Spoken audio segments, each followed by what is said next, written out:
Olá, está no ar por 360 Entrevista, nosso espaço semanal para debater assuntos importantes em relação aos portos internacionais, portos do Brasil e principalmente em relação ao Porto de Santos. Você já sabe, não custa lembrar, o Por 360 Entrevista é uma realização do Grupo Tribuna em parceria com a CBN. Porto 360. Patrocínio.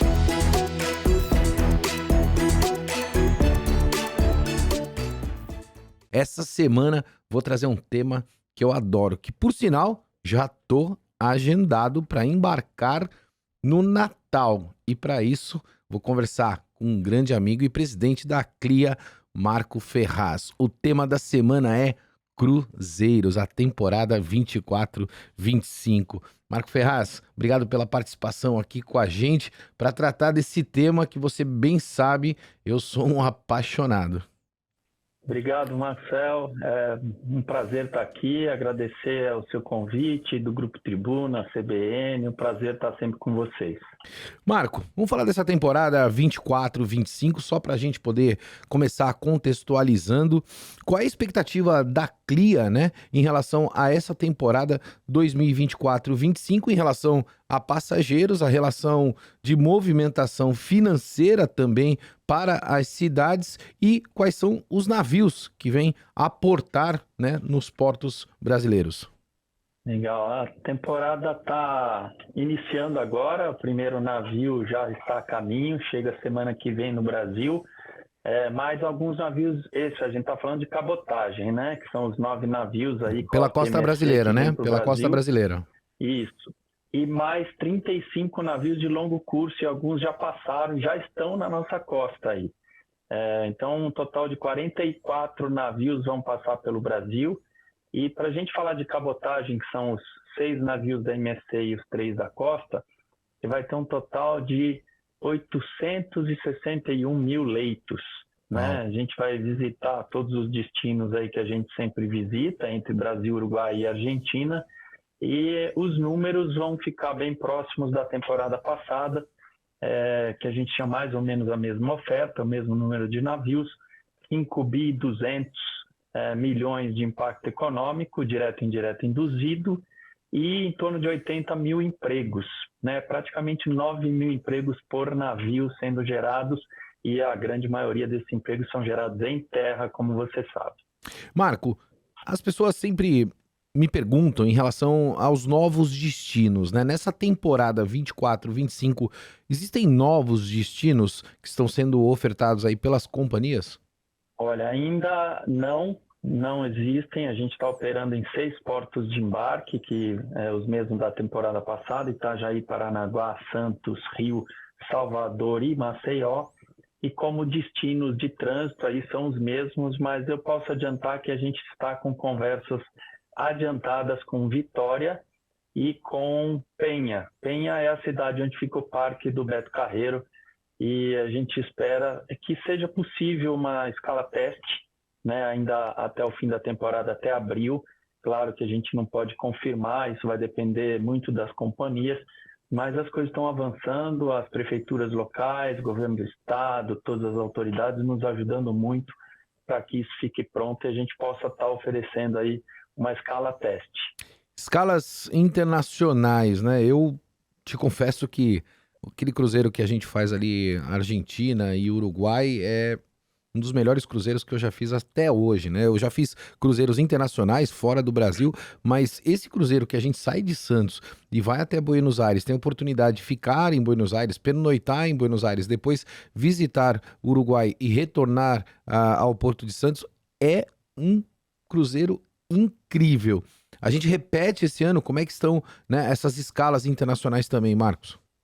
Sim, são muitos navios que estão indo para Buenos Aires nessa temporada. A gente tem em torno de 130 escalas de navios de cruzeiros no Porto de Buenos Aires, mais ou menos o mesmo número, um pouco maior em Montevidéu, contando os navios de longo curso. Punta del Este é um destino também que a gente tem mais de 50 escalas lá em Punta. E o Uruguai está trabalhando para abrir Colônia del Sacramento, mas é um destino para navios pequenos, navios de expedição, navios de luxo, são aqueles de 200 passageiros, 150.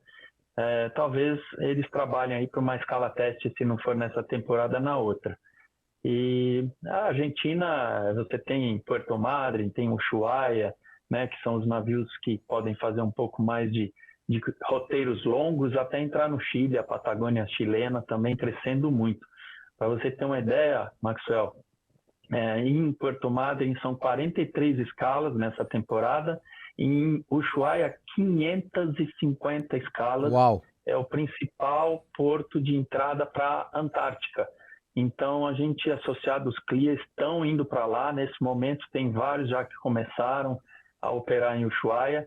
E o brasileiro pode estar também fazendo essa viagem até Ushuaia e contemplando a Antártica. Pode me mandar o meu voucher de embarque, eu faço esse teste tranquilamente. Aí a CLIA, se ela quiser que eu faça esse cruzeiro para experimentar, né, e depois trazer a informação aqui, pode mandar o voucher, tá? Então eu fico à disposição sempre da CLIA para isso. Brincadeiras à parte, Marco, eu tive a oportunidade de mediar, né, alguns painéis do fórum que você fez. Eu vou pedir até para a produção colocar algumas imagens, mas para você que está ouvindo via CBN, depois você pode acompanhar lá no YouTube em relação a esse evento, um evento lotado nesse ano, onde a gente trouxe um tema que é muito importante, né? Um tema muito sensível, principalmente para quem é cruzeirista. E eu sou um cruzeirista, me considero um cruzeirista porque no mínimo um por ano eu faço, que é a questão do receptivo. E eu percebo que o sul do país ele vem se desenvolvendo significativamente para tratar dessa questão do receptivo e ofertar, né, inúmeras opções para quem desce do navio à terra, enquanto outros destinos ainda eu percebo que está patinando. Como é que você está tratando estas questões junto às cidades, Marcos? Então, a gente faz uma reunião pré-temporada em todos os destinos. A gente percorreu de Porto Belo a Maceió, terminamos a semana passada, todos os portos que a gente visita. E essa é uma discussão que a gente tem tanto com a Prefeitura, com a Secretaria de Turismo Municipal e Estadual, com os receptivos, e a gente inclui aí sim a comunidade, a gente inclui o porto, a gente inclui todos os que estão, polícia militar, segurança, polícia, a parte de trânsito, né? Sempre tem ajustes a serem feitos e a gente vem melhorando ano a ano. E o interessante é que a gente leva isso que você acabou de comentar, os bons exemplos de um destino que a gente pode trazer para os outros, e isso tem funcionado bastante. E o nosso fórum lá em Brasília também ajuda para ter essa discussão, e você ajudou muito a gente lá também nessas discussões. Foi muito interessante colocar esse assunto nos painéis e escutar, né, dos destinos as melhores práticas. Acho que o caminho é esse e a gente vem melhorando aí, temporada a temporada. A experiência do nosso hóspede, né, é muito importante. E como você sabe, escutou, 87% das pessoas, dos nossos hóspedes que visitam um destino num navio de cruzeiro, que é uma degustação, né, de um dia, eles querem voltar para uma estadia em terra. Então, é muito bacana isso da gente poder contribuir com a economia local, com a hotelaria, com o receptivo, que essas pessoas têm voltado sim para conhecer os destinos em terra.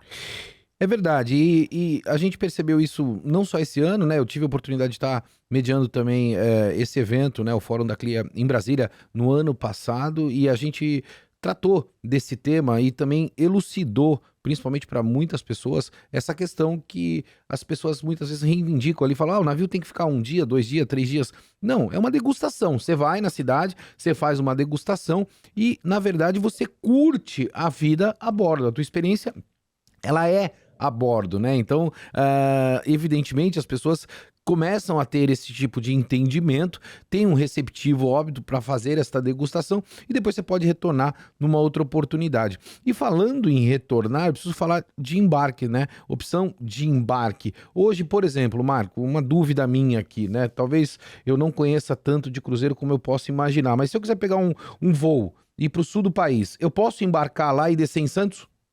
Aí você tem que ver com a companhia. A princípio tem uma quebra de viagem, né? Então tem uma questão comercial envolvida, porque se você entra, por exemplo, em Itajaí e faz o roteiro e termina em Santos, a sua cabine estaria vazia no resto do roteiro.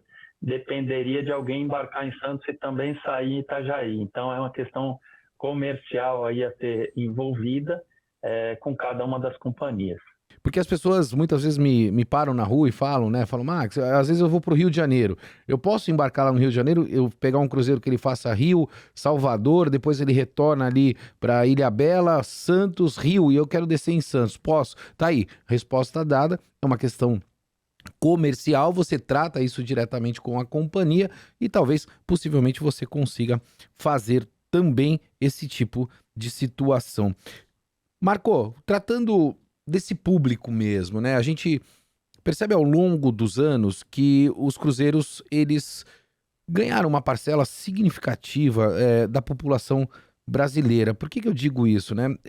O público veio crescendo ao longo do tempo e, naturalmente, você tem diferentes tipos de públicos, né? Então, nós tínhamos um público há 10 anos atrás, hoje nós temos um outro perfil de cruzeiristas e nós temos também classes diferentes dentro do navio de públicos frequentando esses navios. Eu vou me recordar aqui não muito longe, né? Mas eu acho que 5 anos atrás, me corrija se eu estiver errado, quando você embarcava, você obrigatoriamente tinha que ter um cartão de crédito internacional, né? O que hoje necessariamente já não ocorre mais. Você parcela até as tuas compras a bordo. Como é que as companhias estão tratando todos esses tipos de públicos? Porque você tem aquele público mais exigente que quer um cruzeiro um pouco diferenciado, ele não quer aquele tumulto, às vezes, da piscina, que é aquela grande festa, ele quer ficar um pouco mais de forma privativa e assim sucessivamente, porque o interesse é bastante grande. Como é que vocês estão olhando para o mercado mesmo, né? Para tratar esses diferentes tipos de públicos que foram atraídos pelos cruzeiros aqui no Brasil? Bem interessante você levantar esse assunto, Marcel, dá a oportunidade a gente falar que realmente as pessoas olham um navio de cruzeiro como um navio só. E são 5 tipos de navios de cruzeiro que a gente tem no mundo. O que todo mundo vê, o que a gente tem aqui na temporada é um navio contemporâneo. É um navio de acima de 3.000 hóspedes, né? E ele atende todos os tipos de gostos, bolsos, gerações. E você tem dentro do mesmo navio vários tipos de cabine, interna, externa, com varanda, suíte, inclusive áreas VIP dentro do navio. Então, se alguém quer ficar exatamente curtindo a experiência de um navio com todo mundo, tem todas essas categorias de cabines e tem também uma área VIP que pode ser uma área um pouco mais restrita. Já tem o navio Premium, que é um navio um pouco menor, até 2.000 e poucos passageiros. Esse navio, claro, tem uma proporção tripulação versus passageiro um pouco diferente. Ele é um pouco mais caro e ele não faz esses roteiros circulares muitas vezes que a gente vê nos navios contemporâneos. Geralmente você embarca num porto e desembarca em outro porto, embora tenham alguns que façam roteiros circulares. Aí você comentou do navio de luxo, essa pessoa, né, que quer ter mais exclusividade, um serviço melhor. Esse é um navio menor, até 800 passageiros, 1.000 passageiros. Também tem roteiros de uma direção, embarca num porto e desce em outro porto. Também são roteiros mais longos, você tem roteiros aí de 10, 14 noites, até 6 meses de volta ao mundo. E a gente seguindo tem o de expedição, que são os navios também pequenos, inclusive preparados para quebrarem gelo na Antártica, no Ártico, e visitam Galápagos e destinos assim diferentes. E existe hoje uma mescla de luxo com expedição também, acho que é legal falar isso. E por último, o fluvial. Fluvial crescendo demais, são navios até 150 passageiros, principalmente na Europa, norte da África, sul da Ásia, Estados Unidos, no Mississippi crescendo. Nosso Amazonas aqui ainda evoluindo, mas eu acho que no futuro vai ter muita oferta de fluvial aí no Amazonas.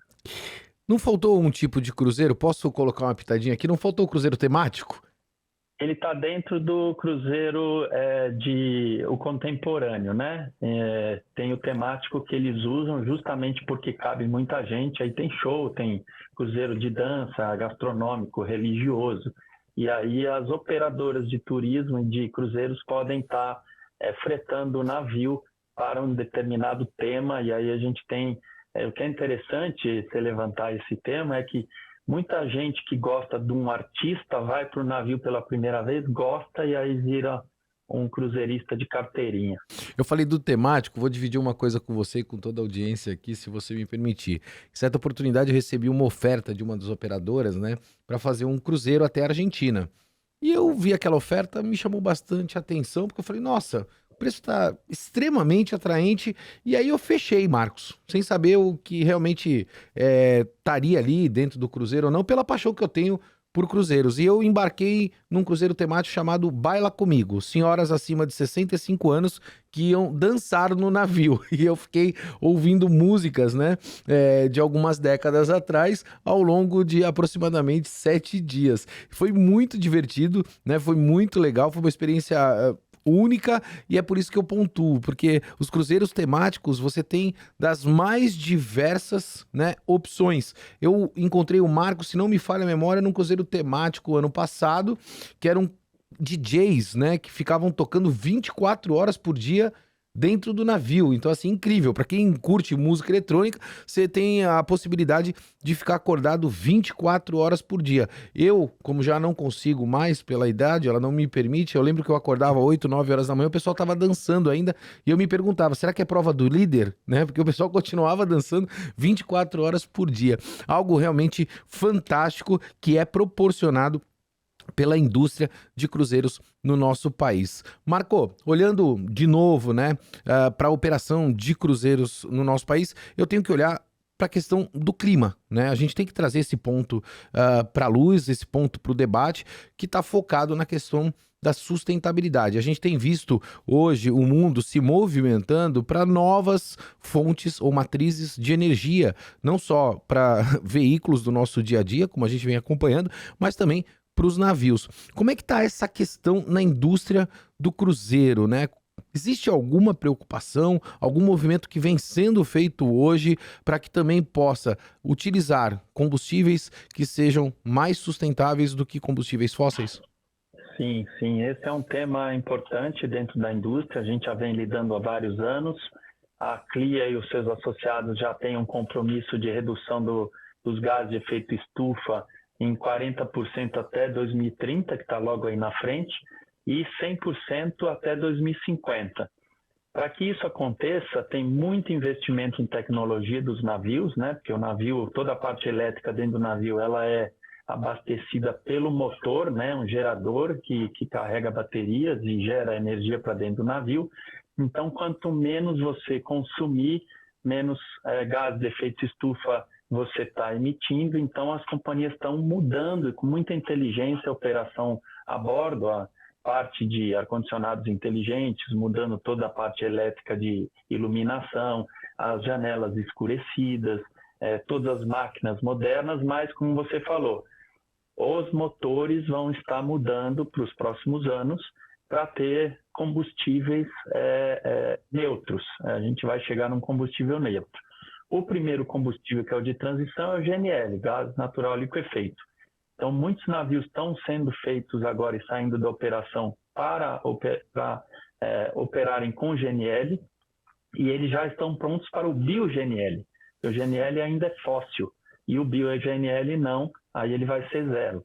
Mas aí os motores também vão ser híbridos. Eles vão poder operar com biodiesel, que é um combustível que o Brasil está defendendo lá na IMO, e tem hidrogênio verde, metanol verde, as células de bateria. Então, muita coisa está mudando e as companhias já começaram. A gente, dos novos navios, tem 73 novos navios para entrar em operação até 2036 e mais da metade deles já está preparado para o bio-GNL. E aí a gente pergunta, você vai perguntar, temos GNL aqui no Brasil? Temos GNL, mas ainda não temos como abastecer os navios nos portos brasileiros. Eu acho que aí é uma questão da demanda crescer para ter esse investimento em barcaças e a gente poder estar abastecendo. Mas também tem o biodiesel, né? A Petrobras já está com o B24, que é o biodiesel com bunker, né? 24%, igualzinho ao nosso etanol com gasolina, e já estão com o B100, que é 100% de biodiesel. Então, muita coisa vai mudar e a gente está muito preocupado e a gente já assinou, já firmamos, vamos cumprir com isso. E só para lembrar uma coisa que eu tinha esquecido é energia elétrica nos portos. Os navios vão desligar nos portos e ligar na energia do cais. Nenhum porto na América do Sul tem ainda energia, mas acho que a boa notícia mudando para o Valongo, os 3 berços exclusivos que a gente vai ter, a gente deve ter energia elétrica instalada para iniciar em Santos com esse, a gente chama de shore power, né, com essa conexão. Final do mês de outubro a gente fez um encontro Porto e Mar em Brasília também, e eu trouxe à luz esse tema, né, da eletrificação do cais, porque é importantíssimo para que a gente possa olhar para esse movimento de novos combustíveis, né? O navio, obrigatoriamente, como ele tem um novo combustível, ele precisa plugar ali no cais para que o navio continue tendo energia, né, dentro do navio, para que as pessoas, os hóspedes, utilizem suas cabines, entre outras questões. Isso é importantíssimo e a gente vai continuar pautando isso aqui no Porto 360. Marco, passa rápido. Tempo voa, o papo com você sempre é muito bom, mas eu quero te perguntar, que dia eu posso pegar minha cadeira de praia, sentar ali na ponta da praia para esperar o primeiro navio chegando? Porque eu adoro, cara, sentar ali, né, na ponta da praia, aquele final de tarde abençoado por Deus e ver aquele gigante branco chegando ali para brindar, né, todo o nosso país, não só a nossa região, com os cruzeiros nessa temporada 24-25.